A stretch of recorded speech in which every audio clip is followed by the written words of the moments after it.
Olá, meus irmãos e irmãs de Ideal Espírita, vocês amigos e amigas que nos acompanham aqui na página Estação da Luz Espírita, muitíssimo obrigado mesmo pela sua companhia. A nossa página Estação da Luz Espírita não tem fins lucrativos, o objetivo é a divulgação da doutrina espírita. E é por isso que nós reunimos aqui esta sede de matérias espíritas para que possa atender às suas necessidades, estudo, lazer, pesquisa. Você encontra aqui na nossa página Estação da Luz Espírita os livros da codificação, obras suplementares, entrevistas, palestras e os programas da Web Rádio Estação da Luz de Natal e Web Rádio Cristo Consolador de São Paulo. Ou seja, um acervo que atenda às suas necessidades, sem fins lucrativos. O objetivo é a divulgação da doutrina espírita. E agora eu convido você para nos acompanhar na reprodução de mais esse trabalho imperdível. Muito obrigado mesmo pela sua companhia e vamos juntos!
Bom dia, queridos. Estamos aqui de volta. Hilda, seja bem-vinda. Estamos aqui de volta na nossa sexta-feira de manhã, começar às 6h30 da manhã estudando, tem que gostar muito, e a gente gosta. Eu sou uma pessoa que adorava ver a gente 6h30 da manhã estudando, né, Amália? Altivo, né? E sei outra também que desencarnou trabalhando no dia de hoje, né? 1869, 31 de março de 1869, retornou para a espiritualidade aí, ó. Hoje tá completando data.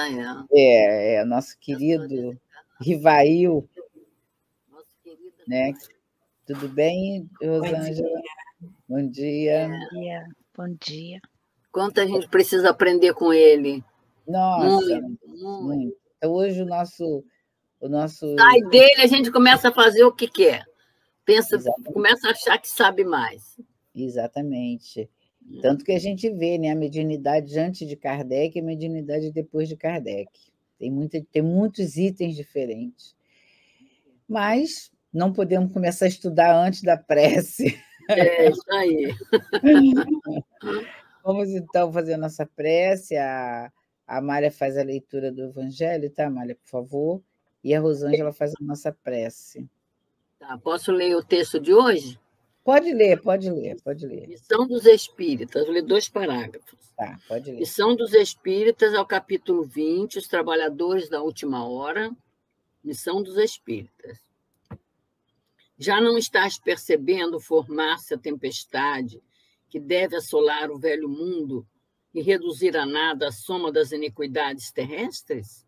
Ah, bendizei o Senhor, vós que tendes posto vossa fé e em sua soberana justiça, e que novos apóstolos da crença revelada pelas vozes proféticas superiores e de pregar o novo dogma da reencarnação e da elevação dos espíritos, de acordo com o bom ou mau desempenho das suas missões e a forma como suportaram suas provas terrestres. Não vos assusteis mais, as línguas de fogo estão sobre vossas cabeças.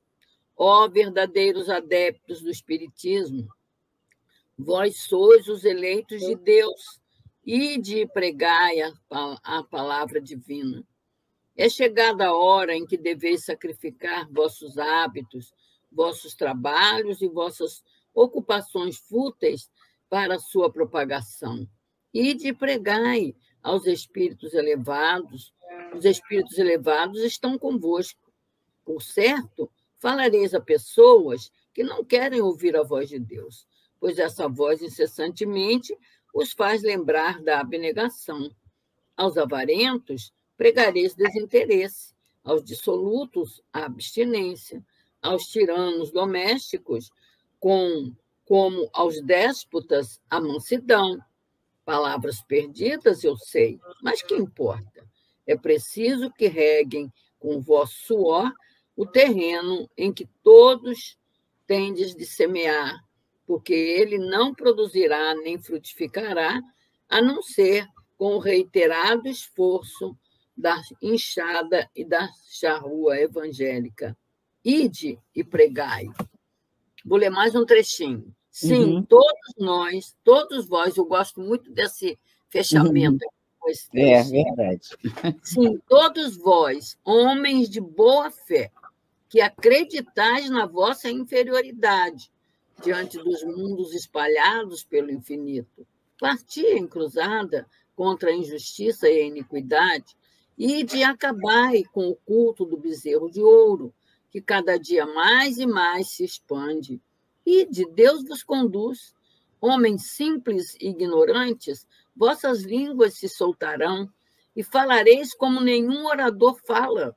Ide e pregai, e as populações atentas receberão com alegria as vossas palavras de consolação, de fraternidade, de esperança e de paz. Ai, meu Deus, isso é muito linda essa vida. Muito linda. Verdade, né? E hoje, como já foi dito aqui, é um dia que nós, na verdade, lembramos de Kardec, mas a gente nem pode considerar porque o desencarne para nós é um prosseguimento, é vida, desencarnado, encarnado, desencarnado, é vida, sempre vida, né? Mas então, a gente tem que agradecer realmente porque esse ser faz toda a diferença em nossas vidas. Senhor Jesus, mestre, amigo, aqui estamos nós, Senhor, com muita gratidão pela oportunidade de conhecermos e estudarmos essa abençoada doutrina que certamente marcou para sempre nossos espíritos imortais. A nossa gratidão enorme ao nosso querido Allan Kardec, esse mestre que em tão pouco tempo pôde trazer para nós tantas coisas importantes, tantos conhecimentos esclarecedores, pôde trazer para nós o Consolador prometido. Abençoe esse espírito, Senhor. Abençoe a todos aqueles que o ajudaram. Abençoe a todos aqueles que estão conosco nesse momento, porque sem os espíritos nós nada conseguiríamos. Que a tua luz também nos envolva os nossos queridos que estão conosco assistindo o estudo ou assistiram mais tarde. Todos, enfim, filhos de Deus, nosso Pai, recebam nesse momento as vibrações de paz e de harmonia do teu coração, Jesus. E assim, em teu nome, em nome de Deus e todos os amigos espirituais, com um pensamento especial para o nosso querido Allan Kardec no dia de hoje, iniciamos de nossa parte o nosso estudo dessa manhã. Graças a Deus. Graças a Deus. Então, vamos ler nosso texto de hoje, e hoje a nossa boca só sairá assunto de Kardec. Melhor do que comemorar ao retorno para o mundo espiritual do que lembrando, né, os traços e as marcas que deixou esse espírito para todos nós. Se a gente quiser fazer ele feliz, tem que tentar aplicar, né, Helena? Aí ele vai ficar feliz, né? Quando a gente aplica, aí ele vai realmente ficar feliz. Mas é aquilo que o Emmanuel fala, né? A disciplina antecede a espontaneidade. O amor, a espontaneidade. Se a gente não falar, não pensar, não pesquisar, não vai chegar lá. A gente um dia não vai fazer isso de forma espontânea. Exatamente, são etapas. Caminho. Não é isso, Lu? Isso, desculpa aí, eu não estava ouvindo vocês, aí eu saí, aí deu um bolo doido aqui para mim poder retornar, mas estou de volta. Não tem problema. Não tem Antes problema. entrei hoje pontualmente, né? Aí estava ouvindo normalmente, depois quando entrou no ar já não ouvia mais. Mas está tudo certo, graças a Deus. Bom dia, meninas. Bom dia, Lu. Então, Tavares, é a questão 335. Passa, por favor.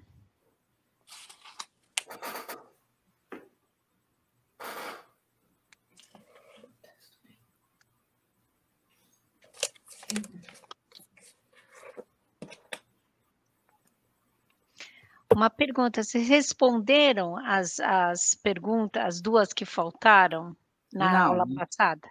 As duas não. Hoje a gente... vamos deixando para ver se dá para responder, porque hoje a gente vai enfocar, né? Não, mais para o final, né? Quando faltam uns 15 minutos. Exato, porque a gente hoje vai no mesmo momento que vai estudar o próprio texto de Kardec, a gente vai falar dele também.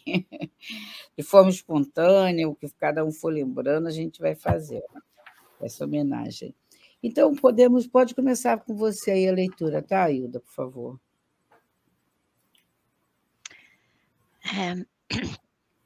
335, né?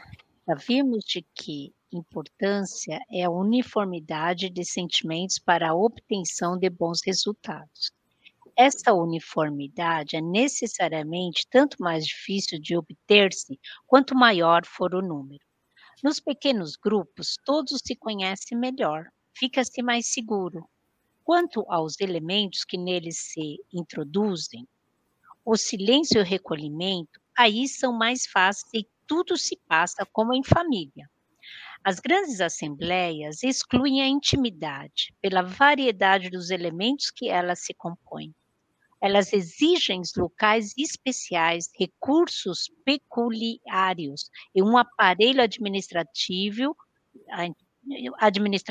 inúteis nos pequenos grupos. A divergência dos caracteres, das ideias, das opiniões, aí se desenha melhor e oferece aos espíritos trapalhões mais facilidade para semear a discórdia. Continua?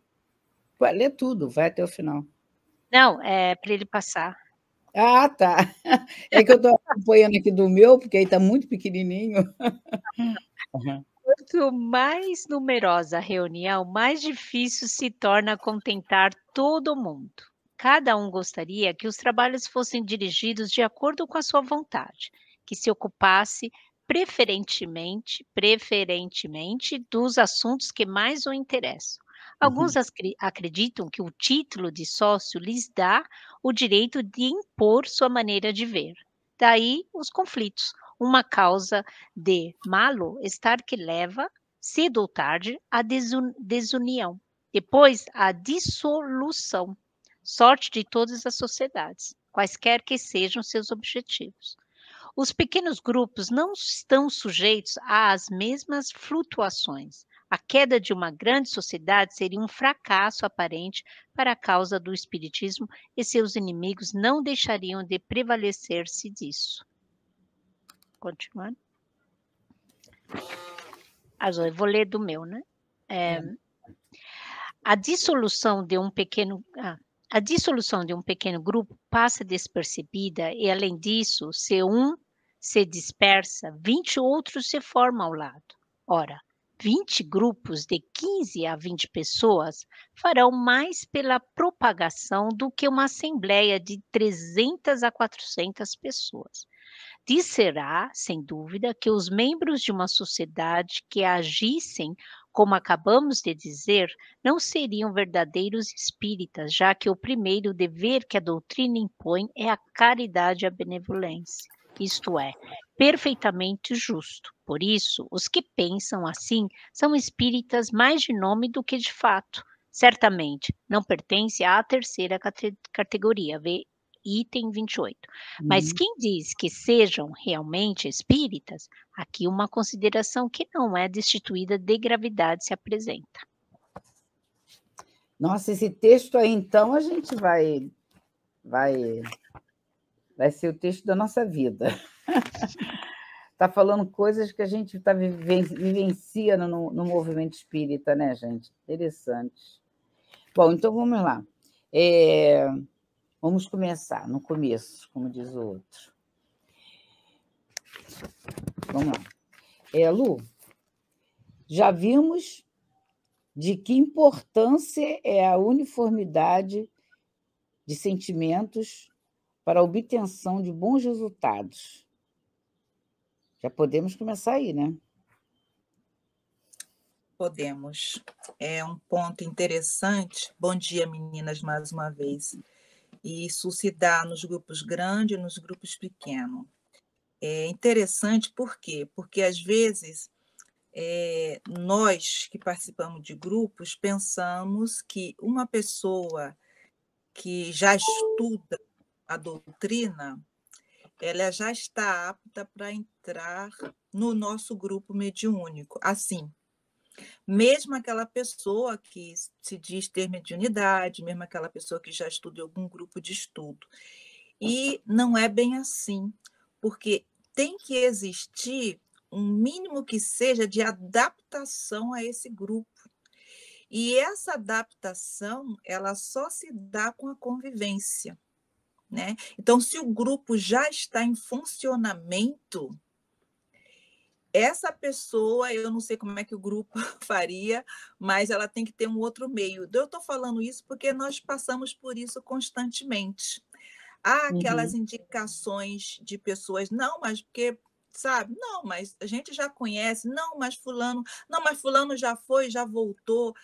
Só que aquele grupo de 5, de 6, de 10 pessoas que já vem estudando ou trabalhando há algum tempo, e que se já conseguiu o mínimo dessa hegemonia que se fala tanto, né? Essa harmonia de grupo, essa harmonia energética que nós poderíamos dizer, ele também já desenvolveu uma dinâmica própria. Então, quando entra um elemento novo, é bem complexo. Pode acontecer que dê tudo certo? Pode. Nós já fizemos experiências que sim, inclusive experiências mediúnicas aqui, já fizemos. Agora, num grupo em funcionamento, ou, por exemplo, convidados também, é um outro ponto também. Está a Helena aqui na Europa, por exemplo, ou a Amália, ou a Rô, que a gente conhece pessoalmente, conhece o trabalho desenvolvido, pode ser que elas possam ser convidadas para participar do nosso grupo de estudo, num trabalho de orientação, de dúvidas do grupo, e a gente, aquele trabalhador ali que a gente tem uma total confiança, né? Da sua vida, da sua conduta espírita, da sua conduta nos grupos. Então, assim, há esse fator também da questão de sermos maleáveis, não sermos rígidos, mas no maior ponto nós vamos ser rígidos com as nossas escolhas, porque ser criterioso, né, Lu? Ser criterioso. Essa uniformidade de sentimento para obtenção de bons resultados. Então, é complexo, porque aquilo que eu disse, aquele grupo de... Conforme aconteceu conosco mesmo, agora na pandemia, o estudo não parou. Ele se foi para o online e o grupo se amadureceu muito. Ele estudou bastante, ele não parou, não tivemos manifestações mediúnicas, mas o grupo não... Isso nos acrescentou muito, nos amadureceu muito. Agora, esse mesmo grupo está na convivência comum. Chega uma outra pessoa que não conviveu conosco esses 3 anos de pandemia para participar do grupo mediúnico é complicado.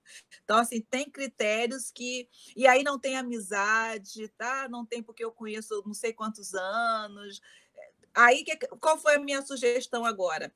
Vamos abrir um novo grupo de estudo desculpe me prolongar, mas só esse pedacinho do parágrafo já aborda muita coisa. Vamos abrir, já está em elaboração um novo grupo de estudo, que eu não gosto que ele pare, eu acho que uma casa espírita ela sempre tem que ter um grupo de estudo mediúnico, porque tanto para aqueles que estão na reunião mediúnica, para aqueles que se convidam a participar, e para tirar as dúvidas também de coisas que são simples, entre aspas, simples, e as pessoas simplesmente no estudo vai sendo esclarecido. E dali se filtra aqueles sobreviventes, né, Rô, que vão um dia para uma mediúnica depois de passar por alguns estudos. Então, a minha sugestão foi o seguinte: vamos abrir um novo grupo de estudo, e aí é mais trabalho, né, Amália? Mais trabalho, mais, enfim, mais coisas para fazer, né, Hilda? E aí, essas pessoas que estão muito interessadas a participar desse grupo fechado, que parece até uma coisa assim, para escolhidos, mas não é, passaram por um bom período de estudo, estão convidados a participar desse grupo novo. Aí muitas pessoas não querem, né? Porque você entrar na lista ainda, sentar na cadeira, estudar, ver tantos fenômenos, como começou a mediunidade. Mediunidade não é um fenômeno espírita, ela vem da história, aí você vai estudar a história, você vai lá nas escritas, nas pedras, nas cavernas, para entender o que é na mediunidade. Isso ainda é muito demorado, né? E as pessoas não querem, mas o grupo vai ser aberto exatamente por causa disso aqui. Mais ou menos isso, meninas. Vocês pediram para eu falar, eu falei. Não, é isso mesmo. Esse grupo é assim que trabalha esse grupo. E a gente foi dado esse pontapé inicial aqui para Kardec, para nós estarmos refletindo na casa espírita, porque é isso que esse estudo, é isso que a gente tem que fazer enquanto trabalhador da casa espírita, quando ele vem trazendo para a gente essa importância E esse ano, no encontro da casa espírita, o nosso tema básico será esse. Eu vou estar, hein? Vai estar dia 11 de junho. Já vai estar aqui dia 11 de junho? Meu filho vai para o Brasil, me convidou, eu estou indo. Pensei que fosse em julho que você vinha, não sabia que era em junho, pensei que fosse julho. Eu vou ver minha passagem, eu acho que eu estou aí. Porque é junho, nhonhô. Você vai vir em julho, né? Eu acho, não sei. Tomara que esteja. Todos estão convidados para o dia 11 de junho participarem do encontro de Antônio de Aquino, da obra assistencial Antônio de Aquino, e do encontro da Casa Espírita. Nada melhor do que esses dois juntos, porque é onde que se aplica as ações sociais de promoção e assistência social? Na Casa Espírita, né? Vai ser só presencial? Não, vai ter online também, pode deixar que então você vai... dá para Mas se você quiser pegar um avião e dar um pulo aqui, só pega aqueles voos... Quando eu me aposentar, eu faço isso. Eu sei. Vale a pena, tá? Vir aí o encontro. Todos os encontros são ótimos. Então, nós vamos estudar isso, né? Essa questão que faz a unidade de base, de uma casa espírita. A gente vai ver lá que a Kardec já fala. Não deixou nenhum ponto solto. Então, aqui, como a Lu muito bem falou, ou a gente avança, ou se vocês tiverem alguma coisa ainda para acrescentar, que eu sei que tem.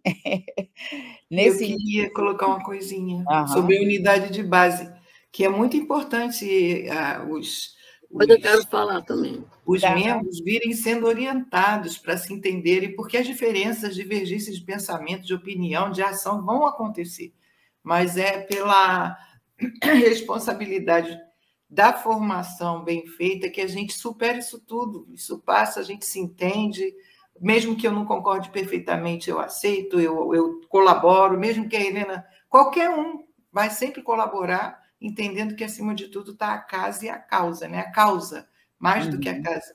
Uma vez eu lembrei agora do Altivo, ele me perguntou assim, aquelas perguntas que ele fazia na lata para fazer a gente pensar. Da queima-roupa, assim, né? O que é mais importante? O que você acha, a causa ou a casa? Eu falei, a casa. Ele falou, não, a causa. Pensa nisso, tá? Aí eu custei a entender, e realmente, se a casa me ensinar, eu vou ter sempre a causa acima de tudo. Então, eu não vou impor, eu vou pensar, vou me acomodar. Se você tiver que mudar de estado, como muita gente tem, né? A Lua, a própria Hilda, que já era espírita. Olha o exemplo, né? Olha, Então, olha aí, onde vai arrasta. Agora, se ficar só exato. na casa em si, aí é complicado. Aí Difícil. coleguinha, aí é uma série de fatores. A gente sabe que a causa Então, assim, realmente. o que eu queria colocar é isso, que o sentimento, mesmo na casa grande, o sentimento que une as pessoas e essa compreensão das diferenças, das divergências que não são, não divergir não quer dizer dividir, destruir, não, é só ter opiniões diferentes, a gente consegue se entender, mas aí cada membro tem que saber da sua responsabilidade em relação a isso, né? Isso Verdade. acontece na casa pequena, na casa grande, mas é importante a gente entender realmente o nosso trabalho, né? Eu acho que é importante. Eu já te dou a palavra, Amália. Em relação a isso, tem um livro que a gente conhece bem, a Amália também conhece, eu uso bastante esse livro, Entre Irmãos de Outras Terras. Nesse livro, Entre Irmãos de Outras Terras, tem uma questão, lá no capítulo 31, me lembrei agora disso. É uma entrevista de que estava Chico e Evaldo Vieira na época. Eles fazem uma entrevista com Gabriel Delany, mas quem faz as perguntas é André Luiz. Olha que coisa interessante e criativa. Capítulo 31 desse livro. Entre muitas outras perguntas, tem várias perguntas. Tem uma que tem a ver com esse nosso tema de agora. É o André Luiz, né, que faz a pergunta para Gabriel Delany. Aí André Luiz pergunta assim: acredita que a Europa retomará a direção do movimento espírita? Ele está falando assim, em relação a onde você está, você só pode ser espírita naquela casa, só pode ser naquele país. Olha o que Gabriel Delany responde. Antes de tudo, devemos considerar que a Europa assemelha-se atualmente a vasto campo de guerra ideológica que está muito longe de terminar. Aí, por isso, a doutrina espírita ia parar? A gente viu que não, né? Então, tem uma outra que eu vou ver se eu acho. Está aqui. Que o André Luiz também pergunta a Gabriel Delany. Olha que interessante. Muito mais do que interessante. Considera que isso tem atrasado a marcha do espiritismo? Isso lá em cima, mas olha só a resposta. De modo algum. Quer dizer, nada atrapalha, que são as guerras. Está falando das guerras, umas perguntas que eu não estou lembrando agora. De modo algum, não achei. De modo algum. Legiões de companheiros da obra de Allan Kardec reencarnaram, já tinham reencarnado.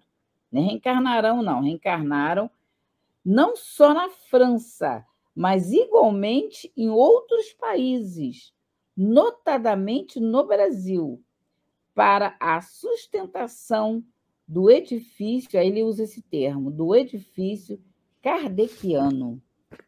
Uma entrevista, nada mais, nada menos, de Chico Xavier, dos dois médios, Chico Xavier e Evaldo Vieira, tiveram a criatividade, o brilhantismo de quem fazia a pergunta era o espírito para o espírito. André Luiz para Delany. Então, dão uma lida lá nesse capítulo 31 desse livro, que vocês vão ficar... Dá até emoção de você ver essa matéria desse livro, dos dois conversando. E só assim, coisas que muitas vezes... Então, isso aqui, por exemplo, é atualíssimo. Helena, repete o nome, por favor. É Entre Irmãos... Entre Irmãos de Outras Terras. É o capítulo 31, tá? São 20 questões com Gabriel Delany, que quem faz as perguntas é o André Luiz.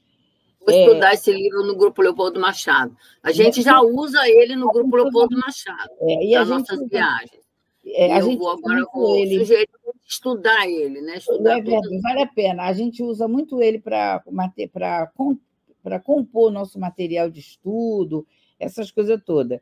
E essa questão aqui ela é extremamente importante em relação ao que ele está falando. Quer dizer, não tem nada vai destruir o movimento, o andamento da doutrina espírita, porque ele está perguntando, ele diz assim, em se tratando do berço de Allan Kardec, achei a pergunta que é a resposta àquela ali.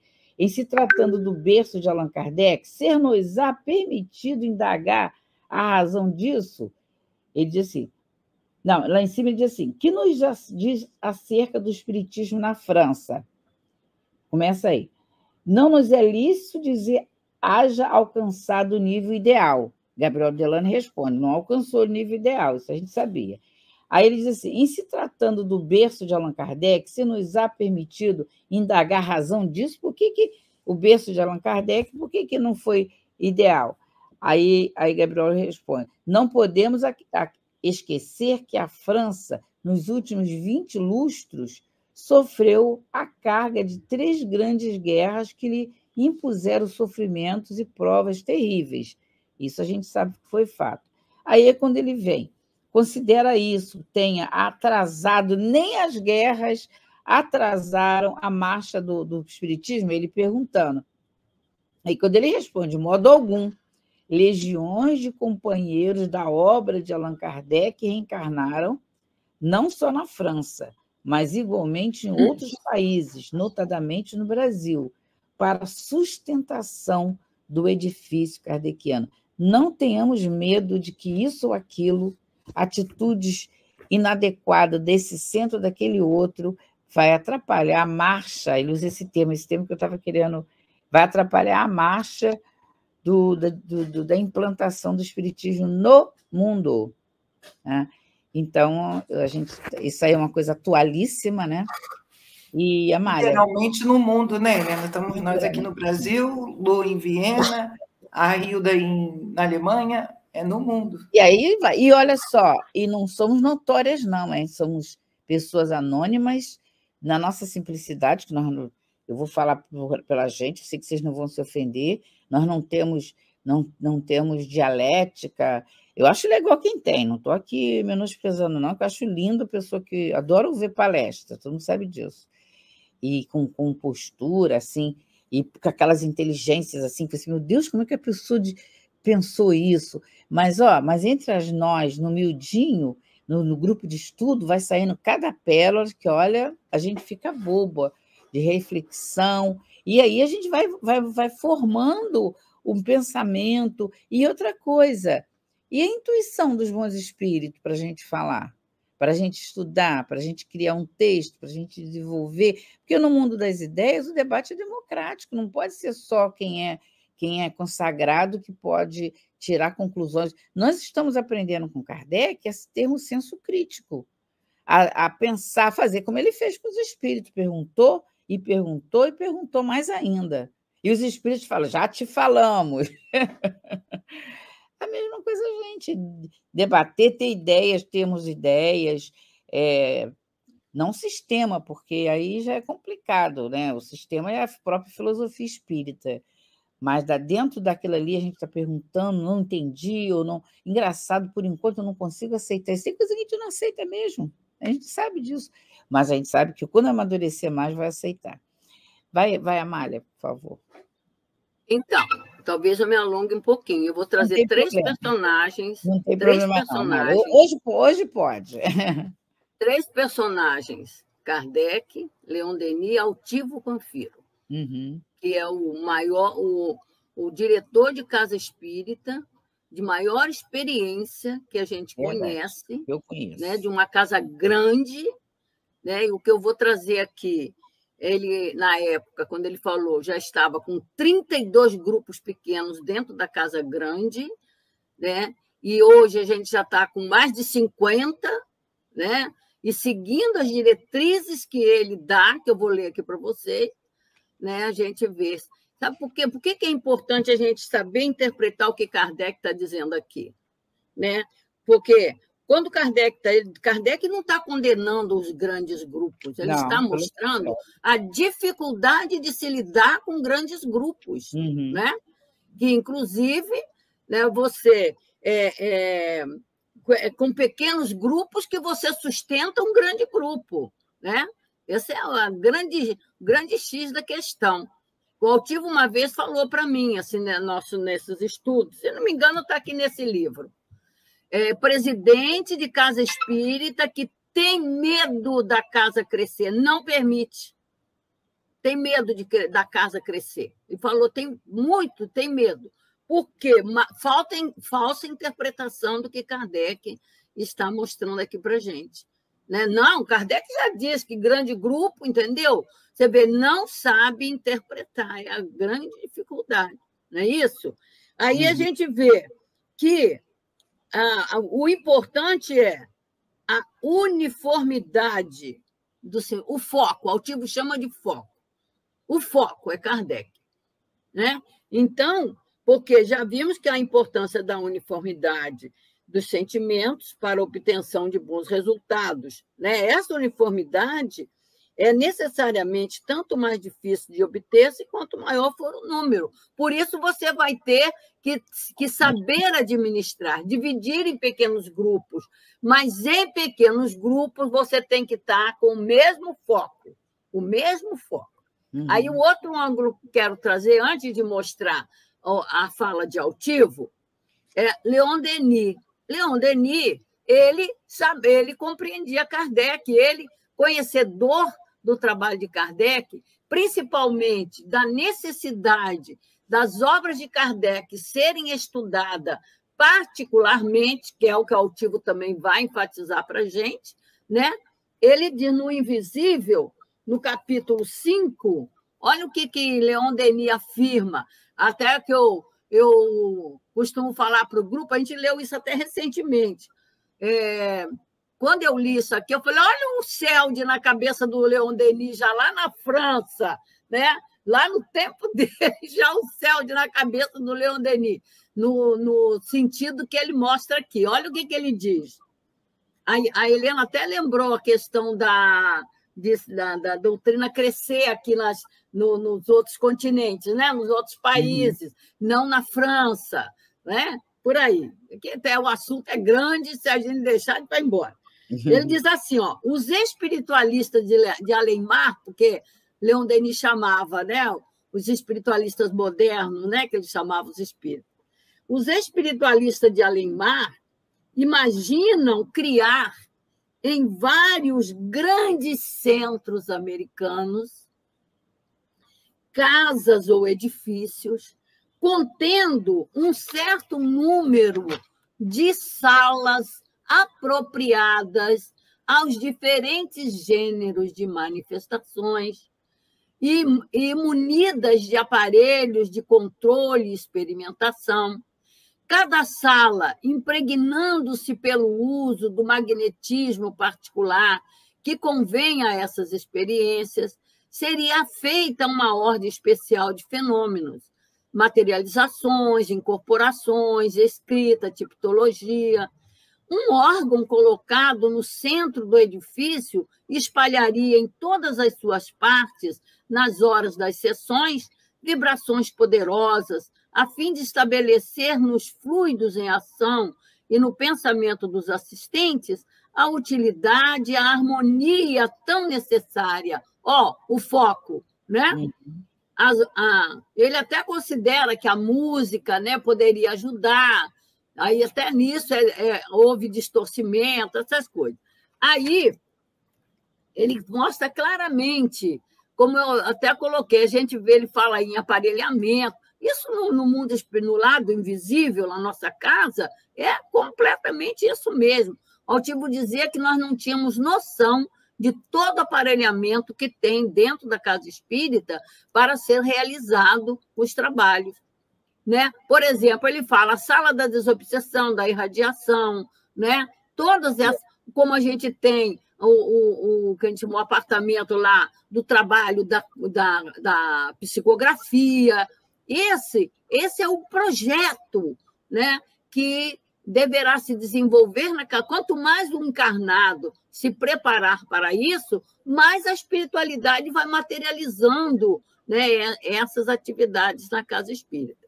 Aí, para encurtar a conversa, não me alongar muito, eu encontrei aqui no nosso relendo, né, o diálogo com os médiuns, Altivo está resolvendo uma dificuldade num dos 32 grupos de trabalho né? Como é que ele resolvia o trique-trique, né? Não gosta de fulano, não gosta de Beltrano, essas coisas, né? Que não é fácil, né? Se não é fácil num grupo, às vezes até num pequeno, né? Lu, Hilda, existem essas dificuldades. Você imagina ter essa capacidade, por isso que eu quis trazer altivo, porque é um presidente, diretor, condutor de uma casa espírita muito grande, né? E ele conduzia com segurança, porque, segundo Baltazar, ele cumpriu com a espiritualidade aquilo que a espiritualidade determinou para ele, né? Então, esse é o grande aval que a gente tem do nosso querido altivo. Não é endeusamento, é mostrar quanto o espírito encarnado, quando se determina e quer e se dedica, ele consegue. Então, numa determinada situação, o que aconteceu? Ele está dizendo aqui, né, para a pessoa, no grupo, ele estava esclarecendo no grupo. A pessoa trouxe uma dificuldade e ele está esclarecendo o grupo. A pessoa não era benquista e, por isso, não conseguia... ela julgava, né? E falava, ninguém gosta de mim ali na sala, vai ser difícil de eu trabalhar, essas coisas todas, né? Mas que é outro ângulo. Agora ele diz assim, agora imagine aquela turma que começa a inventar, a dizer, a achar, que começa a ter um não sei o quê. Ele usava muito esses termos, né? Essa turma toda é a diluição, porque isso é da espécie humana. Por isso que nós aqui, nesta casa, sempre fazemos a questão de estudar Kardec, linha por linha. Aí, Helena, eu falei, meu Deus, como é bom nós estarmos entendendo por que nós nos esforçamos aqui para não corrermos com o trabalho. Nós temos que entender. Então, estudar Kardec linha por linha. Há pessoas que reclamam porque acham que a obra de Kardec deveria ser dada desta ou daquela maneira, deste ou daquele modo. Eu falo, enquanto eu for presidente desta casa, será linha por linha, muito página por página, livro por livro, porque nós vamos ficar o máximo possível dentro do foco, pois, naturalmente, as pessoas vão se distanciando. Quando é que começa a distanciar? Quando você começa a questionar Kardec. Ou então, quando você começa a dar as suas próprias explicações, né? No seu achismo. Então, por isso, você tem que ler, reler e treler para você entender o que Kardec está ensinando. Leon Denis ensina isso para a gente, né? Essa firmeza. Quando ouvimos esses casos, dizemos como isso pode ocorrer. Ocorre porque as pessoas não estão sendo espíritas. Elas estão moldando a doutrina ao seu modo. E isso acontece em qualquer doutrina. Então, num grande grupo, se você tiver o foco, que é a uniformidade está em todo mundo falar a mesma linguagem. E nas obras básicas. Vontade de seguir as mesmas direções. Né? Por exemplo, para fechar, Helena, para fechar, as pessoas, como a gente tem na nossa casa a possibilidade de pedir orientações espirituais, vamos dizer, pedir aos espíritos, tem trabalhadores que escreve para o plano espiritual para pedir orientação sobre determinada atitude. E o espírito responde, e a pessoa não segue. Mas na lata, assim, não segue. Está escrito ali, mas a pessoa faz como ela quer. Então, já diz que o espírito não entendeu nada, né, Amália? Então, é como você está num descaso. Então, eu falo, para que pede orientação, então? Verdade. Então, se nós temos um grupo espírita, se tem espíritos Em qualquer casa tem o patrono, tem o diretor espiritual. Nós temos possibilidade de saber isso, né? Tanto na casa da Hilda quanto na casa da Lu, né, a casa espírita delas, tem seus diretores espirituais. E nós temos como saber. Então, a partir do momento que eles dão as diretrizes, nós precisamos seguir, porque é o foco.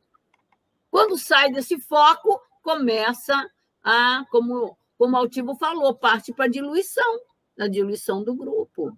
Né? E por aí, amigos, que é só mostrando isso. O Kardec não condena grande grupo, ele mostra que há uma dificuldade. E há mesmo, você lidar com muita gente é diferente de lidar com poucos. E assim mesmo, eu encontrei muitos pequenos grupos que não se entendem.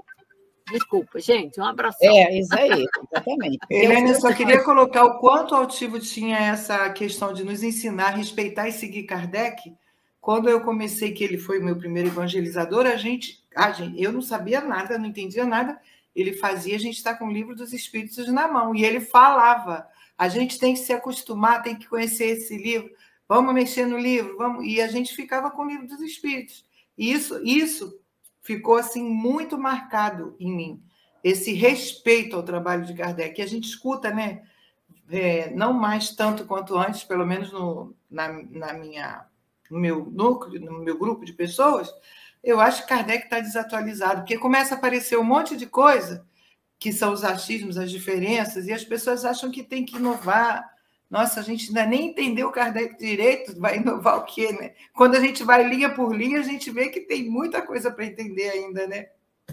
Exatamente. Agora, Helena, só para trazer como exemplo atual, a gente tem um grupo muito importante que é ligado à nossa casa, que é o Centro Espírita, o Grupo Beneficente Dr. Herman, lá em Campos, né, com a nossa Alda. O Dr. Herman conduz lá através dela. Você sabe o que ele faz, que é muito interessante? Na evangelização, ele pede que os pais comprem para as crianças, né? Começa a evangelização, cada um tendo o seu livro dos Espíritos e o Evangelho. Livro dos Espíritos e o Evangelho. E, com isso, naturalmente, lá na juventude, já vai aprofundando, né? E ela está com um grupo de jovens que fala de doutrina com muita segurança. Eu falei para ela, nossa, você, graças a Deus, né, seguindo as diretrizes do Dr. Herman. Ela segue essas diretrizes, né, que eles deram.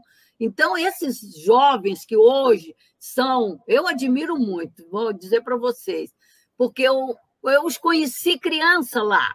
Estão lá há mais de 20 anos que a gente conhece, né? Então, eu conheci criança pequena, que hoje já são adultos e que são trabalhadores da casa, né?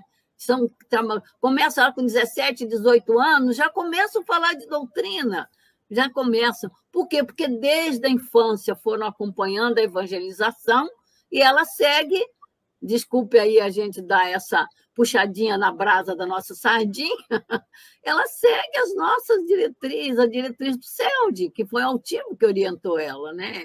Então, é muito importante, eu acho que nós valorizarmos esses grupos que, desculpa, as pessoas estão dando certo. Um outro, em Bom Jesus, Tabapuana, grupos que estão dando certo. Então, é assim, meus amigos. E vão crescendo, e vão crescendo. É isso mesmo. Então, quando o Kardec vem trazendo aqui o que é o silêncio e o recolhimento, é um ponto muito bom para a gente começar a refletir, já foi bem explorado, em relação que silêncio e recolhimento é esse? Por quê? Quando o grupo entra numa casa, o povo entra na casa, naturalmente já está lá, muitas vezes até precisa colocar silêncio, os próprios coordenadores vão pedindo.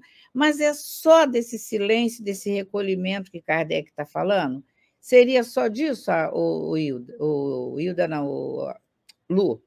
De silêncio, de dar voz, de sentar, é só desse recolhimento da pessoa sentar, é só desse? A gente poderia ampliar esse silêncio, esse recolhimento aí, no sentido que Kardec está trazendo para a gente? Então, era aquele sentido que a gente estava dando no princípio da leitura, daquela questão que é muito específica de uma pessoa entrar no grupo, né? Sim. Pode não adaptar isso. Eu estava pensando exatamente nisso também, porque esses pedaços eles vão se encaixando, né? Então a gente pega um pedacinho ali, então você vê, o grupo já vem funcionando. Uma outra coisa também, que antes dessa pessoa, uma nova pessoa, um novo elemento entrar no grupo, ele tem que, no nosso caso especificamente, agora a Amália e vocês explicaram perfeitamente como funcionam os grupos pequenos dentro da casa grande, igual a Rô fala, o coordenador tem que observar. Porque o que a gente observa aqui nos nossos grupos, né, Hilda? É pessoas, como que ela fala, como ela se expressa, como que ela é. Ela já fala, tem pessoas que gostam muito de falar de política, tem pessoas que gostam de falar só coisas negativas, tem pessoas que não gostam de estudar. Então, assim, como assim, antes de lapidar essa mente, essa forma de pensar que só pode ser lapidado através dos estudos de Kardec, então ela não tem como vir, porque aqui ele diz também, olha, o silêncio e a concentração tornam-se mais fácil e tudo se passa como em família. Como que eu vou organizar? E olha que reuniões em família nem sempre eles estão sendo muito amorosos conosco aqui. Nem sempre tem um recolhimento, né? Tem reunião em família que as xícaras voam, né? Então, mas a gente... Como a gente diz aqui, o bicho pega, né, Lu? O bicho pega, mas Jesus já nos deu a mostra, que ele disse, quem é meu irmão, quem é minha mãe, etc. Era aquelas pessoas que estavam ali ligadas a ele em sentimento. O nosso sentimento é o foco da reunião mediúnica, a seriedade da reunião mediúnica. O que nós estamos fazendo aqui? Por que nós estamos aqui? Essa ambientação que vocês já falaram antes, essa ambientação já antes preparada. Há trabalhadores que não têm consciência de que aquele ambiente ali já foi, olha, preparado para nós, que a nossa saída de casa... Eles harmonizam o nosso dia. É incrível, né? Nosso dia, nossa vida. Estourou um pneu, aconteceu alguma coisa, poderia ter sido pior. Essa é a verdade, né? Então, essa consciência, então vem essa questão da harmonização do pensamento. Primeiramente, essa conscientização do que nós estamos fazendo aqui, o porquê que nós estamos aqui, e a seriedade do trabalho. A seriedade, o envolvimento dos benfeitores espirituais, nós começando em grupo espíritas, em grupo mediúnico, mesmo aquele que não obtém mensagem do mentor, ou que não há talvez uma manifestação, porque ainda está em estudo, mas essa consciência, e ao terminar disso tudo, que é também outro algo também que às vezes falta, a conscientização, terminou aquele horário ali, continua a mesma coisa, essa mesma harmonia. Nós, então, algum de vocês já viram a nossa casa espírita, que eu fiz o videozinho, né, mostrando no outro estudo nosso. Então, há tendência de rapidamente se levantar e já falar outra coisa e tal, né, Hilda? E já pegar a bolsa e a pia já é ali, já querer lavar o copo. Calma! Todo o trabalho... Calma! É silêncio. A ansiedade está muito presente, né? Continua ali. Então, isso só se consegue em grupos pequenos, né? Fazendo aí a sua conscientização do que é esse trabalho, acima de tudo, né? Isso mesmo. Antes de passar a palavra para a Hilda... desculpa. Sim. Eu vou te passar a palavra, Hilda. Rapidamente, quando você se referia ao livro e da questão da Europa, eu fui lá dar uma olhadinha, achei bastante interessante, porque ele é de 1961 a 62, aonde entre irmãos de outras terras. Aí está aparecendo em 61 ou em 65? Aqui no meu está. Aqui está no meu. místico em torno da desencarnação, etc. E aí vem usando. Mas pode ser até 65, o meu está 61 e 62. Mas o mais interessante é que nessa época nem se sonhava a ter trabalhos espíritas em países como esse aqui, como a Áustria, como a Alemanha. Na França. Nesse momento, Lu, eles dois estavam na França. Eu fui ver lá, eles estavam, olha, dia 20 de agosto de 1965, em Paris, na França. André Luiz, o conhecido autor da Serenana, entrevistou Gabriel Delany, que tornou ao lado... Bom, enfim, na viagem que eles dois fizeram na França, foi muito interessante essa... Muito perfeito. Perfeito. Então, eu achei muito interessante você trazer, e a gente vai depois lá, né, pessoal, buscar com mais profundidade no livro, mas a gente vê o trabalho, a visão dos benfeitores espirituais para o futuro. Para o futuro. Algo e a gente está com medo e essas coisas muito boas trazer, porque é muito atual esse texto, essa pergunta e resposta aqui dos dois espíritos. Isso. É muito atual, porque hoje em dia as pessoas também ainda têm medo, mas a doutrina, será que a doutrina vai vencer? Gente, não tem que ter dúvida, é um projeto divino a doutrina espírita, tanto que Jesus já anunciou: não turbe o vosso coração, credes em Deus e credes também em mim, que eu enviarei, diálogo de Jesus com Pedro lá, arregalado ouvindo, eu enviarei o Consolador prometido, que tudo vai esclarecer e todos os véus serão levantados. Gente, é projeto, não tem como. Agora, e onde fica muito o livre-arbítrio? O livre-arbítrio fica no momento que você tentar atrapalhar esse progresso, como está no Evangelho, vai ser que nem aquela máquina que vai passando em cima da gente, nós seremos apenas pedrinhas, na hora que verdadeiramente começar a dar limite nos nossos desmandos para esse avanço, para essa marcha. Ele até, o Gabriel Delany, coloca aqui, André Luiz faz a pergunta em relação usa a palavra marcha, né? Essa marcha do Espiritismo, e seremos uma pedrinha. O nosso livre-arbítrio permite a gente tentar atrapalhar, mas o projeto divino não permite. Então, com o que acontece? Começa a dar limite nos nossos desmandos. Perfeito. E aí não tem... Vamos fazer a nossa parte, que a gente pode, sem medo de que isso vai atrapalhar. Não, quem somos nós para atrapalhar um projeto divino? Quem somos nós? Fátima, antes de você passar para a Hilda, rapidamente, queria só ressaltar uma frase da Amália, entre outras coisas que ela disse, se começa a se distanciar quando se questiona Kardec.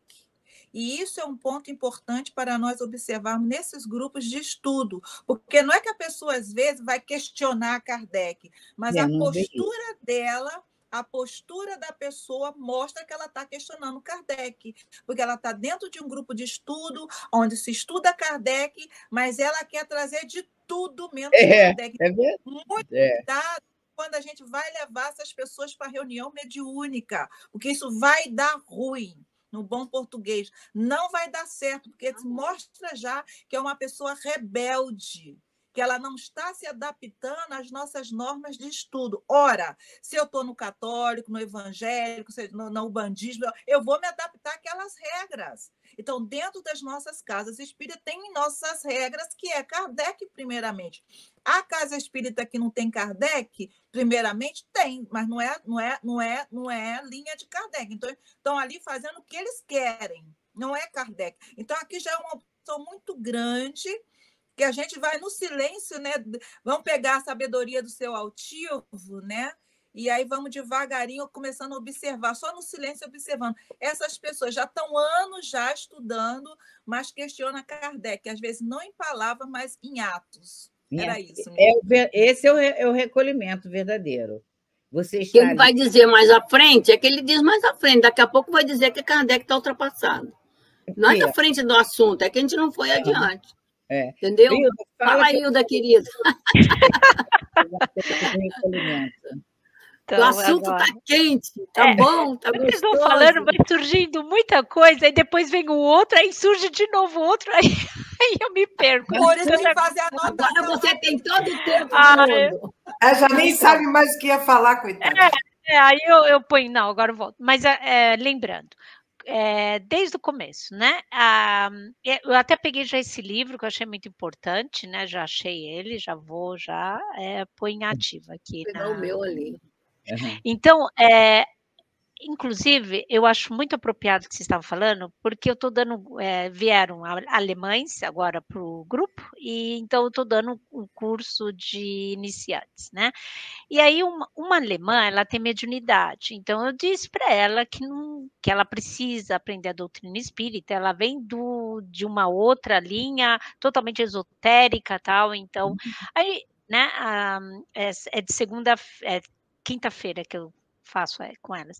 E aí uma perguntou, né, é alemã, ela perguntou assim: "Que doutrina maravilhosa, mas por que isso só tem no Brasil?" Aí eu virei e falei assim: "Não, mas eu não falei no começo? Começou tudo na França?" "Como começou na França?" E Olha aí, que a próxima semana eu já montei toda a história, né, de Aham. como começou, aqui na Alemanha também teve. E aí ela estava, né, falando, eu falei: "Olha, a seriedade", porque ela pensou, quando ela chegou no primeiro dia lá, ela queria já entrar nos trabalhos mediúnicos, que a gente nem recomeçou, né, Que é porque eu aquilo falei: que ela "Não". falou, já É, né, é a primeira, mas olha gente, não é só alemão começando, são brasileiros que vêm do Brasil, uhum. trabalharam mediúnico lá, e vem aqui. E vocês estavam falando da harmonização dos grupos pequenos. Não interessa que vieram do Brasil, a gente não conhece a pessoa, então Aham. eu preciso, então é a primeira coisa que o brasileiro pergunta, se tem, reunião mediúnica. Eu falei assim: tem, mas tem todo um trabalho. Então essa harmonização desses grupos é muito importante, mesmo a pessoa tendo conhecimento, nós não a conhecemos, então para ser uma família, pertencer à família, o brasileiro que vem para cá, ele precisa se, eh, se enturmar, né, se harmonizar com o grupo, Com conhecer que aqui certeza. na Alemanha é Não bem chegar diferente do chegando Brasil. querendo lacrar, né? Querendo já eu tenho conhecimento e tal. E É. outra coisa que eu queria falar, que vocês também falaram, é sobre, né, o André Luiz, porque hoje de manhã, antes de começar, eu li o capítulo 43 dos Mensageiros. Eu achei que Uhum. era apropriado hoje, que ele fala da preparação do ambiente, né? Então ele fala que os preparativos espirituais para a realização de uma sessão espírita, eles são ativos e complexos. Então eles começam já bem antes de nossa chegada ao local. Então, para Exatamente. cada tipo de trabalho, há um cuidado especial. Então, é muito interessante esse capítulo para mostrar a seriedade do trabalho, né? Então, não só do nosso aqui, do trabalho espiritual, da preparação. Então, eles falam das salas, a divisão da sala por longas faixas fluídicas, né? Então, é um trabalho muito importante, longo, que eles fazem da preparação para a gente e eles fazem não só o trabalho no ambiente, conosco também. Então, com aquela harmonização. Então, quando você falou assim, e o silêncio, aquele trabalhador que está em silêncio, ele está em harmonia? Porque às vezes a gente faz uma prece em silêncio, a gente faz aquela coisa decorativa, blá, blá, blá, blá. Então, às vezes, você está quieto em silêncio, não é questão que você está em harmonia, né? Então, Não você é. está com tantas preocupações, e é Que essa, você vê que faz barulho, faz ruído. é, Olha só, isso que você está falando, Leon Denis preconizou no capítulo 10º no Invisível. Um resumo rápido. Ele diz assim: a admissão de novos membros após as primeiras experiências. Quando o grupo estiver fortemente constituído e seus trabalhos fortemente constituídos e seus trabalhos coroados de êxito, poderão renunciar ao rigor dos primeiros dias e admitir novos membros, numa proporção limitada. Está falando de estudo de tarefa mediúnica. Admitir grupos em formação, apenas membros absolutamente decididos a perseverar a despeito das lentidões e dos obstáculos. Só mais rapidamente o que ele ainda Leon Denis falando. Ele diz assim: a assistência tem que ser eficaz dos invisíveis desde o começo. Esforço de todos por se colocarem em uníssono com seus guias. Uma outra coisa que ajuda o verdadeiro recolhimento. Já entra na casa espírita como se não tivesse amigo espiritual. que chama guia, anjo de guarda, benfeitor, como se não tivesse. E é tudo que você aprende na casa. Então, Leon Denis recomenda ensinar as pessoas a fazer esforço por todos, por se colocarem uníssimos com seus guias. Os membros do grupo criavam em torno deles, pelas irradiações mentais, uma atmosfera de paz e serenidade. Elevação moral das manifestações. Aí, basta aqui, que é longo. Está Oi? em que livro agora? Não escutei que livro que você... Em Leon Denis, No Invisível, capítulo 10. Perfeito. Formação de grupos, né? Porque Deixa eu falar mais uma coisa depois? Sim, deixa sim. Então, deixa eu terminar aqui. Porque o Leon Denis ele era um grande conhecedor de casa espírita, de movimento de casa espírita, fundou muita casa espírita. E esse capítulo 10º, ele traz muitas orientações, principalmente nessa questão que a gente está falando aqui, por isso que eu tinha separado, o que é o verdadeiro recolhimento. Olha aqui, ó, é ligação com seus benfeitores, ele cita isso, é interessante. Ele vai dando passo a passo, esforço por todos. Os membros do grupo criavam em torno deles, pelas irradiações mentais. Eu vou fechar só em relação a irradiações mentais. A gente vai lá no capítulo 27 do Evangelho, segundo o Espiritismo, capítulo 27, item 9, transmissão do pensamento, onde Kardec vem fazendo um estudo sobre a prece, e aonde ele vem falando, ele vem mostrando, explicando, não vou ler não, ele vem explicando que a energia da corrente mental está na razão direta da energia do pensamento e da vontade. Então, ali fica imantado toda essa energia. E vai o quê? Vai materializar no ambiente da casa.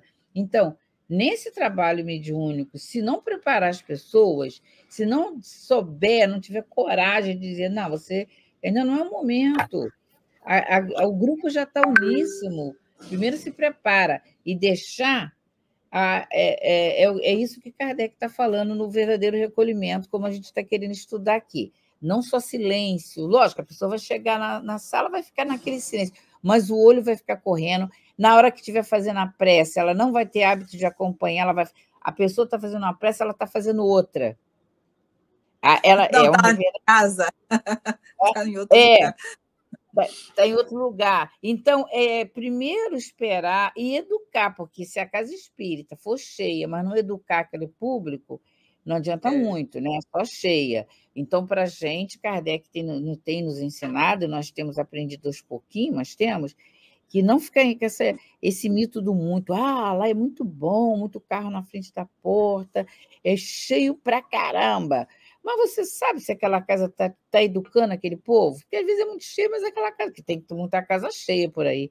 Mas as pessoas estão saindo, elas, da mesma forma que ela entraram, às vezes ainda sai pior, porque aumenta a força, né, da falta de educação espiritual, do entendimento da vida. Tanto é que, se fosse assim, os religiosos não seriam desesperados, com medo de tudo, e principalmente com medo da morte. Qual é a educação, o verdadeiro recolhimento? É educar as pessoas. O que é a vida? De onde você veio? Para onde você vai?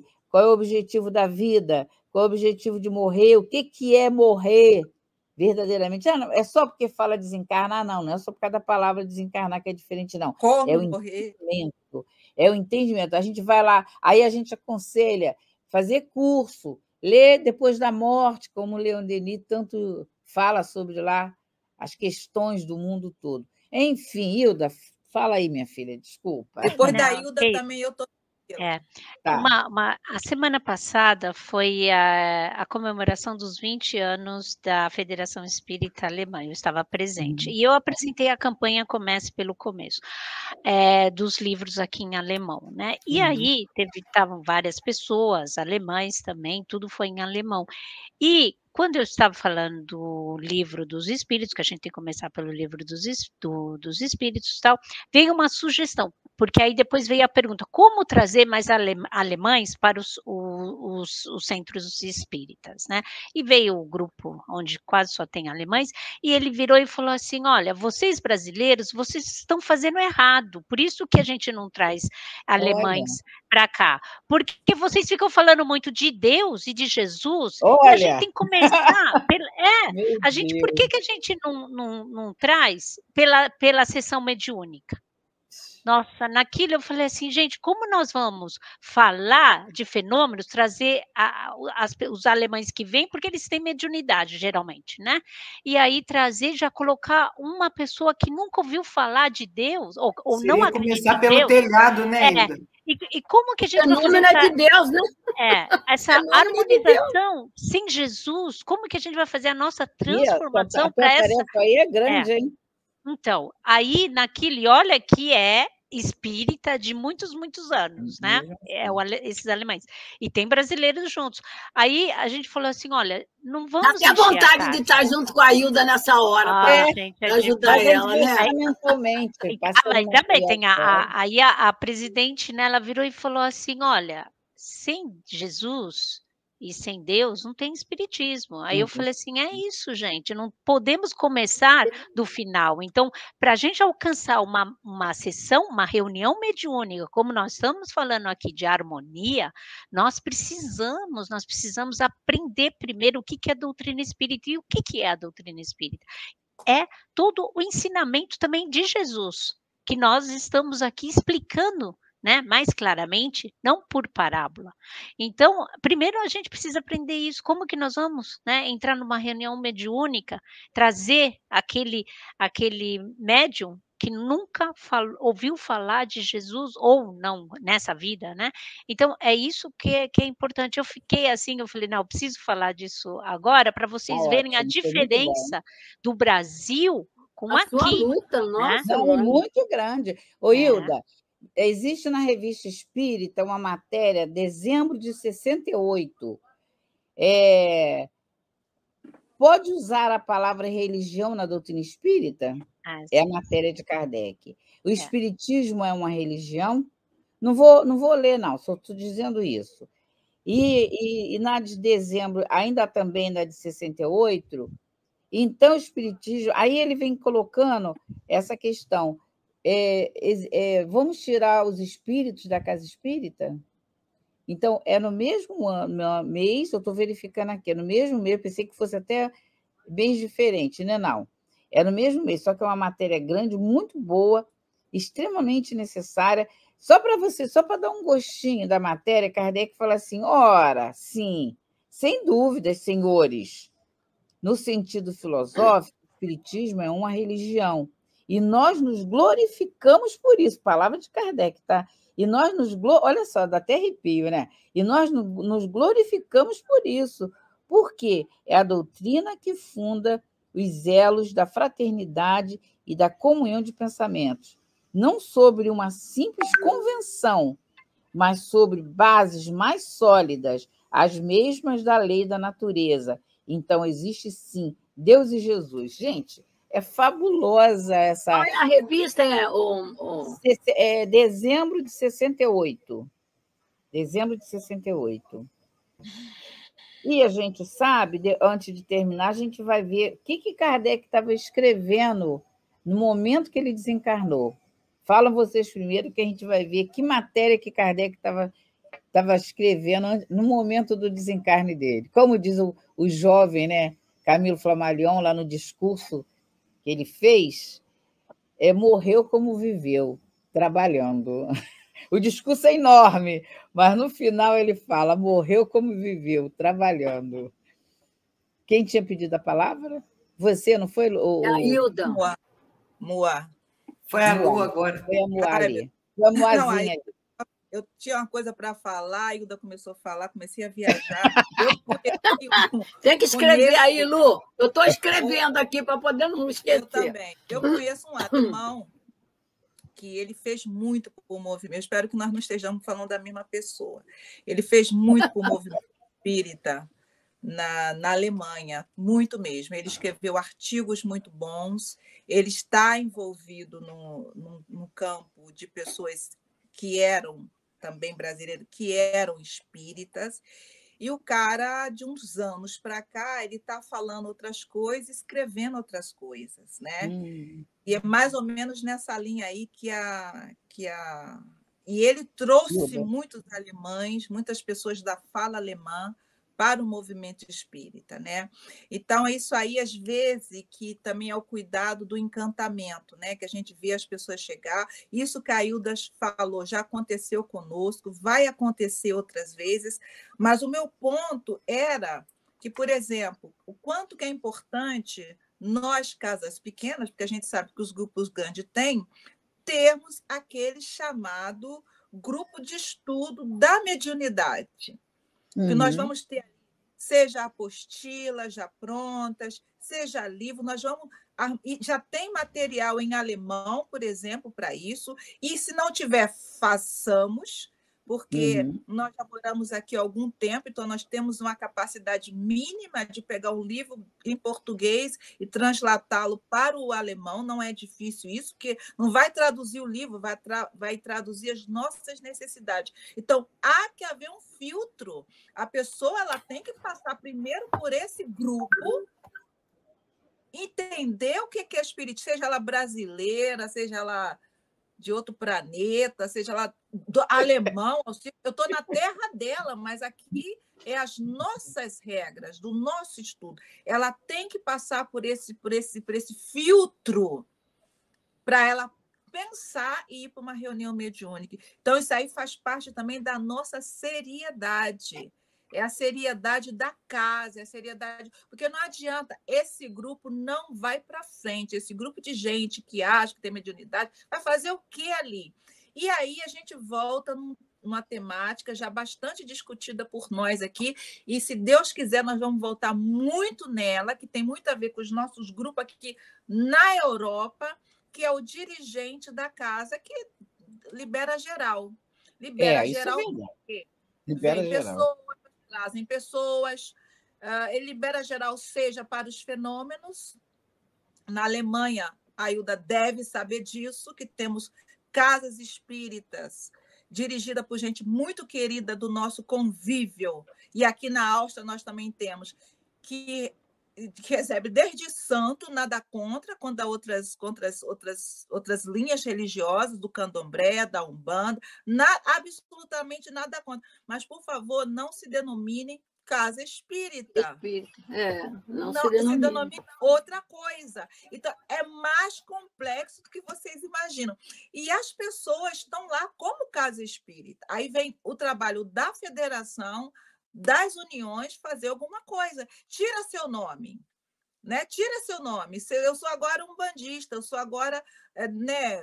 Sei lá o que é o nome que se der. Você desligou seu telefone sem querer. Eu penso que foi sem querer. Agora, por que esconder que é um bandista? Não entendo não isso. É bonito. Eu fui batizada. Negar o filho? Lá vem meu nome, Ururaci, de um caboclo que dançava com uma cobra, que a cobra é Diana, eu acho maravilhoso. Mas depois não fui, não segui, nunca me atraiu, mas tenho o maior respeito por essas religiões e por outras também, né? Mas aqui, Itália, toda a Europa, e aqui também é um campo aberto para charlatanismo. É um campo aberto, agora parou um pouquinho, a pandemia freou muita gente para vir palestrante, falar besteira, dar passe que dura 45 minutos.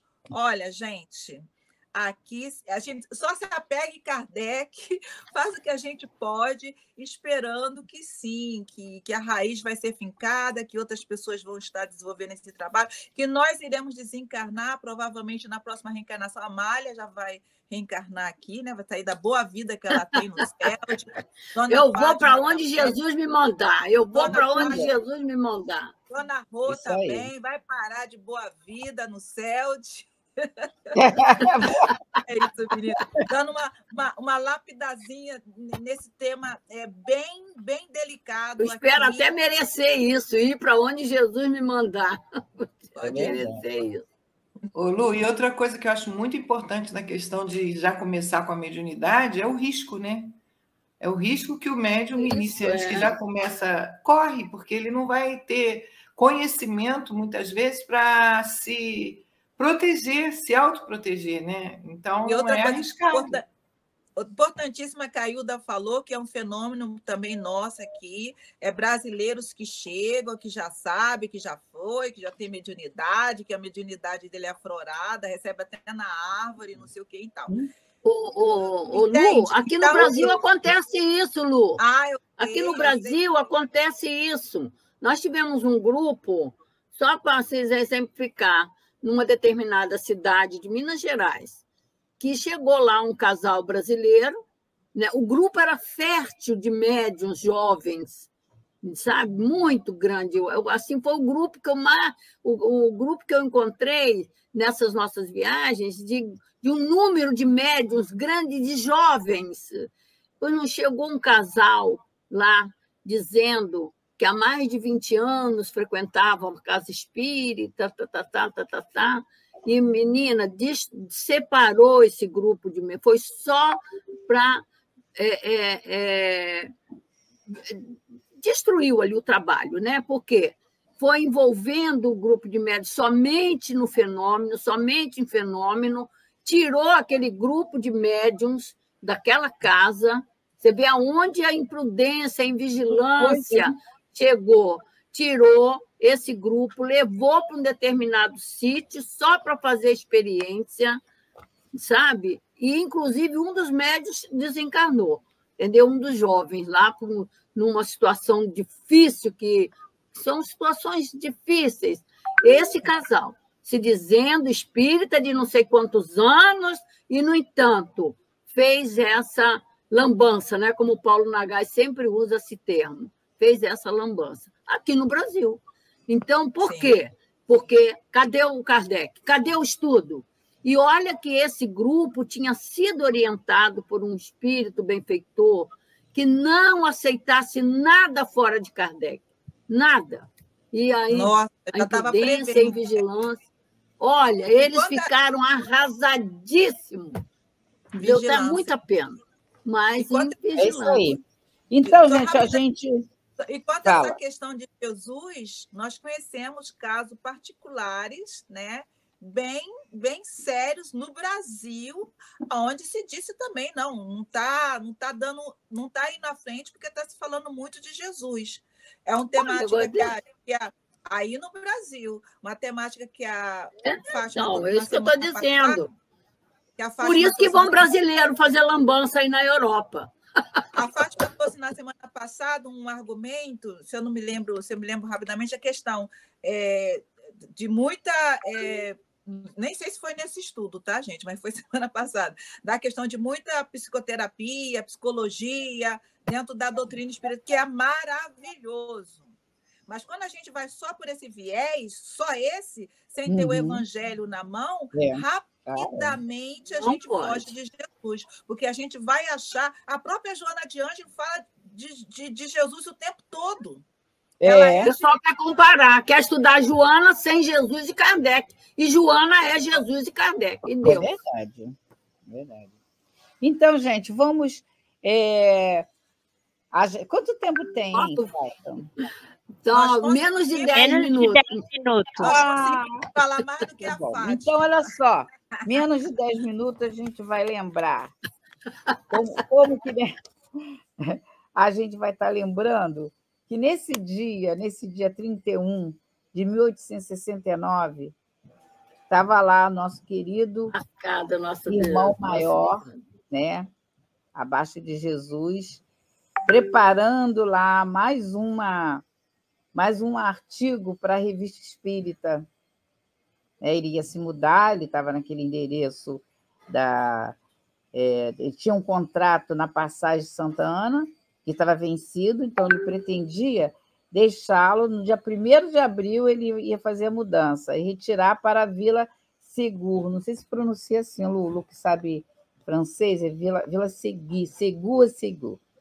Então, concentraria-se mais... Então, qual era o objetivo? Ele ia se concentrar mais nos estudos do doutrinário, porque ele administrava tudo, né? Ele, a Emily Boudet, né, ajudando ele com uma ação bem ativa mesmo na sociedade espírita. Então, eles iam se mudar e ele ia se concentrar mais na elaboração de textos doutrinários. Então, nesse mesmo dia, o escritório ele ia passar para a expedição da Revista Espírita, bem como a Sociedade Espírita. Então, ia o escritório da Revista Espírita e a Sociedade Espírita parisiense seriam transferidos para a Passagem Santana. Eles iam sair para a sede da Livraria Espírita na Rua Lili, número 7, muito conhecida, né? Rua Lili, número 7. Então, nesse momento que ele estava, foi uma quarta-feira, de 31 de março, encontrava-se na passagem, como eu estava falando, sanando, organizando seus livros e papéis para a mudança que já havia começado e deveria terminar no dia seguinte.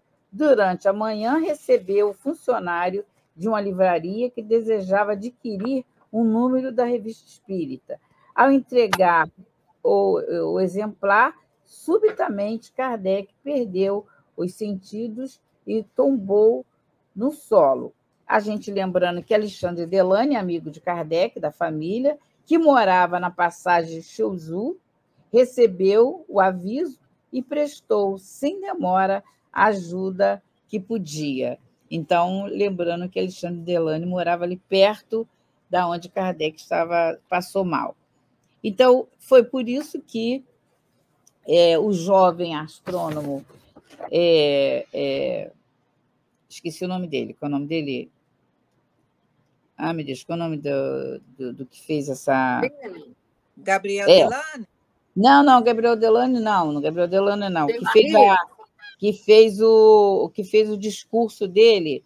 Então, teve aproximadamente 1.200 pessoas que acompanharam. Para a época, 1.200 pessoas era muita coisa, que acompanhou, e no discurso, que Camilo Flammarion, como é que eu vou esquecer? Camilo Flammarion. Falou, E no discurso que Camilo Flammarion fez, um discurso longo, mas a gente só vai lembrar um pedacinho que vale a pena, quando ele diz: Allan Kardec deixou profundos ensinamentos, morreu como viveu, trabalhando pelo Espiritismo. Suas mãos laboriosas despediram-se deste mundo, entregando um exemplar da Revista Espírita, onde deixou registrados seus ensinamentos, suas lutas, suas vitórias e, naquele último momento, sua imortalidade. For o final do discurso de Camilo Flammarion no túmulo de Kardec. É uma homenagem que a gente pode fazer, na verdade, é tentar ser fiel aos ensinamentos, tentar ser fiel a tudo que ele tem nos ensinado e ainda vai ensinar. Mas também não custa nada relembrar um dia de alguém que desencarna trabalhando. Então, a gente vai... Agora, eu acho que é a nossa prece, né? Por causa do horário, né? Já está no nosso momento. Se alguém quiser se despedir aí, falar. Tavares. Bom dia, menina. Estamos no horário mesmo e aqui queremos saudar a você e a Kardec. Não sei se vocês sabem, nordestino. Nasceu aqui porque aquela cabecinha dele é cabeça de nordestino. Ele é verdade. Não tem para onde. Ele deve ter levado o menino para lá, e lógico, nasceu ali, foi lá para Viena, aquelas coisas todas, mas aquela cabecinha não nega. Você sendo nordestino conhece pela cabeça. É verdade. Mas deixou marca aí, né? Deixou DNA. Muito obrigado ao nosso querido Kardec, que até aqui na intimidade, quando a gente está lendo o Livro dos Espíritos, discutindo com ele assim, amorosamente: Kardecão, você não dá nada, né? Então, é um amigo que a gente tem aqui de todas as horas, de todos os momentos. Muito obrigado, meu querido Leão. Obrigada a você pela oportunidade desse estudo. Como todos estão vendo, é um estudo sério, profundo, simples, despretensioso, mas que eu tenho certeza que muita gente gosta, porque às vezes a gente não tem nem como conversar sobre casa espírita na nossa casa. Na casa espírita a gente já vai para o estudo, então é um espaço de escuta, é um espaço de conversa, é um espaço onde a gente pode... Quando a gente traz alguma coisa de comparação, de jeito nenhum espero que vocês entendam como malhando isso e aquilo. Não é isso, mas também não tem por que a gente não citar que tem casa espírita que não quer falar de Jesus, pelo amor de Deus, né? Também não tem nada que proíba a gente falar isso. É senso crítico. Em casa que fica só presa a fenômeno. Isso aí a gente está aqui justamente para ter senso crítico, tá? Então, é isso, gente. Vamos, então... pode fazer nossa prece, Lu, final, por favor? Posso sim. Então, nesse momento de hoje, nesse dia de hoje, muito especial para os nossos corações, que a lembrança dessa data em louvor do nosso querido Allan Kardec. Nós viemos, então, com um pedacinho de uma mensagem de Aura Celeste, que numa segunda metade da mensagem ela diz assim: louve o Senhor todos os dias da tua vida, cantando o amor no trabalho venturoso em favor de todas as criaturas. Rogue-lhe as fortunas morais da segurança e da fé, e os tesouros espirituais da alegria e do trabalho, transformando sua alma em estrela brilhante em noite escura, qual bênção de tênue claridade aos que se afligem no torvolinho tempestuoso das paixões. Agradeça ao Senhor a oferenda recebida a cada hora, como a joia do minuto que lhe deseja resgate e conquista para o espírito, esse viajor da eternidade. Não macule, entretanto, a sua oração com os pedidos mesquinhos que nascem da ambição desvairada e se devolvam no desequilíbrio da emoção. Respeite na oração o anjo do amor que, em nome da criatura, busca o Criador e na inspiração que logo advém, descubra a resposta celeste resultando do carinho de nosso Pai por todos nós. Ore, trabalhe sempre e sem desfalecimento. Abra a boca na prece e dilate os sentimentos da comunhão oracional, buscando os celeiros da inefável luz e a alimentação substanciosa do amor divino. Desdobrará para você a percepção espiritual, inundando de vitalidade para a continuação da luta em que desempenha. Então, com essas palavras da mentora Aura Celeste, que nós agradecemos a Allan Kardec, que é por causa dele que nós temos todas essas obras de ensinamento em nossas mãos. Que Deus nos abençoe o nosso dia de hoje e os trabalhos que virão. Que assim seja, graças a Deus. Chegamos ao final da nossa atividade. Muitíssimo obrigado mesmo pela sua companhia e espero você no próximo evento.